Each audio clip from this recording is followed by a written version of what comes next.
This week on the Husky Update. A train carrying dangerous chemicals derails in Ohio. Northeastern housing numbers released. And Turkey is hit with 2 earthquakes within a month. All this and more in this week's episode of the Husky Update. Your campus, your news, all the time.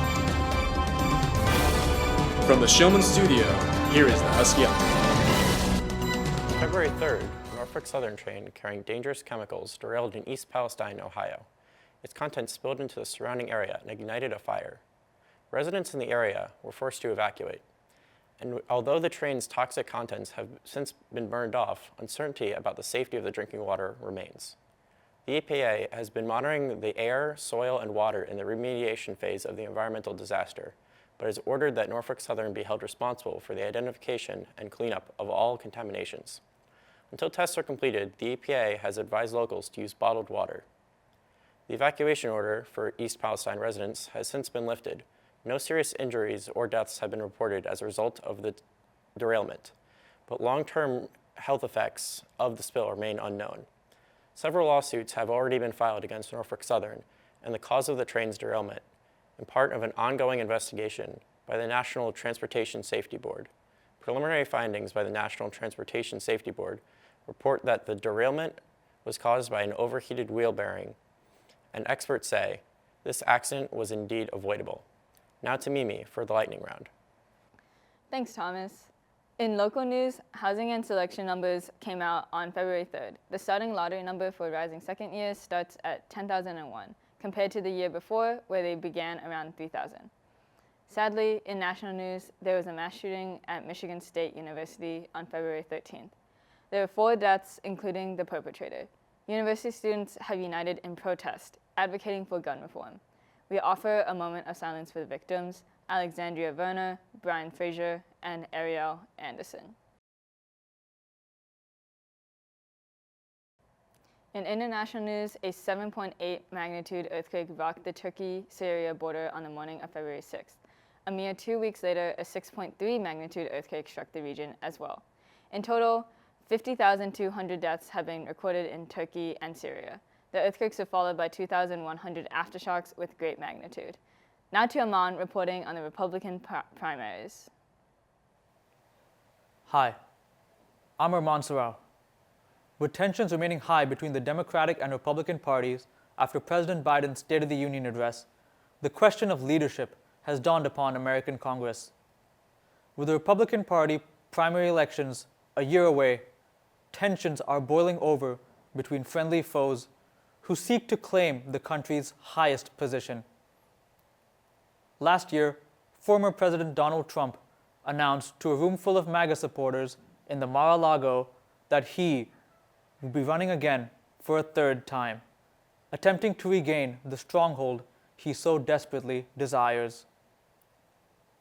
Trump's campaign primarily revolves around rescuing the American dream, a subculture of the MAGA movement that led to massive discrimination and political extremism. However, his run faces several hurdles. Investigations are still running rampant on certain classified documents that the FBI found at his home in Florida, leading many of his so-called loyalists to abandon his campaign. One of those loyalists being former Vice President Mike Pence. In a recent interview with ABC News, Pence stated that Trump endangered him, his family, and everyone at the Capitol by inciting a violent coup on January the 6th. Trump told Pence that he would go down as a wimp. Pence responded by stating that Trump was reckless on that unfateful day, encouraging insurrectionists to follow through in breaching the Capitol. Pence has alluded to a 2024 campaign run in multiple interviews, and it'll be interesting to see how he matches up against his former commander-in-chief. Pence is not the only one running from Trump's administration. Former United Nations Ambassador Nikki Haley officially announced her run for presidency earlier this month, releasing a short video highlighting her immigrant background as well as drawing upon her youth, calling for a new generation of leadership. In her announcement video, she uses similar rhetoric to her former boss, stating that we must strengthen our country, our pride, and our purpose. Even though she's trying to distinguish herself from other candidates, her policies seem to be the generic right-wing talking points. On the bright side, there seems to be no bad blood between Haley and Trump, who she praised in an interview with Fox News.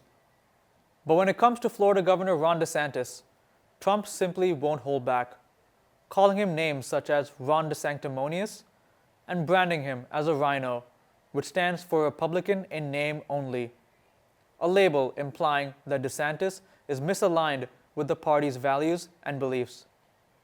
But it seems like DeSantis and Trump have more in common than they think.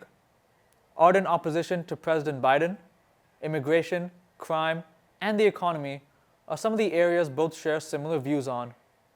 But more than anything, they're both relentless in their pursuit of victory.